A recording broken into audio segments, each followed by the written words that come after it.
Let me introduce you, if I can, to two people who are both going to the ceremony tomorrow. They are Professor Paul Mealer and Rhian Moore. Rhian Moore is the lead scout here in Wales. Professor Paul Mealer is a composer, not just any composer, because Paul, you've composed now 3 pieces of music for the royal family, for Catherine and William's wedding back in 2011, for Her Majesty the Queen's funeral last year, and now the coronation music tomorrow.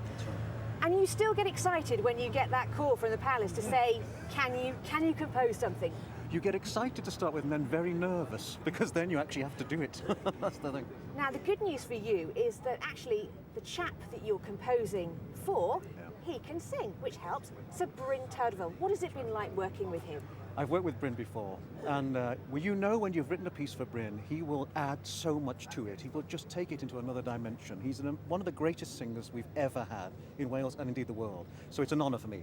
Now, Paul, you know, we met him on the train on the way down here yesterday, and we did have to ask, what do you think of it? And he says he is delighted, absolutely delighted with the work that you've done. Rhian, you are also going to the ceremony. You are the lead scout in Wales.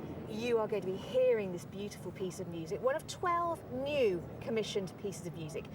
Scouts are very important to the royal family. We know that the Princess of Wales was a scout volunteer when she lived on Anglesey and Ysmorn when she married Prince William back in 2011. What was your feeling when you got that email to say you have been invited? It's a complete privilege to be invited to something like this in the Abbey, to represent nearly 18,000 young people and adult volunteers throughout Wales. It's just that moment of going, goodness, pinch me, is this my reality for today? And it is for tomorrow.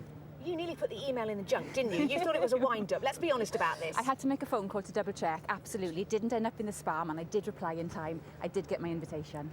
You're going to the ceremony, and some of your scouts are going to be there because they're volunteering, aren't they? They're helping people at the Abbey and around London. What a fantastic privilege for them. Oh, absolutely. It's a moment to remember. So scouting is all about doing our duty to the King and helping other people. They live in that promise. We've got nearly 30 people from Wales helping out with the Scouts, and we've got hundreds more at Gilwell Park, all camping. They're helping people in the queue, but it's not just with the coronation, it's also the concert on Saturday, and it's also the big help outs on Monday, coming together in our communities. A fantastic weekend. The coronation, there's 12 new pieces of music, including yours. It's going to be amazing for both of you. We wish you well. We wish you well for this new composition, the first new piece of music we'll hear. We wish you well with your role with the Scouts. I hope you both have a wonderful day, and thank you for sharing your thoughts with us here at BBC Wales today. So that is it from here at Buckingham Palace. Just a few hours now left to go before the King and Queen will leave here to make that journey, led by the Welsh horse. Remember, Major Apollo, the Pembrokeshire draft horse, the Shire horse, who has been bred, and he's going to be leading the procession. So a Welsh feel to this coronation. The first Welsh language, a Welsh horse leading. It's going to be practically a Welsh coronation. Lucy.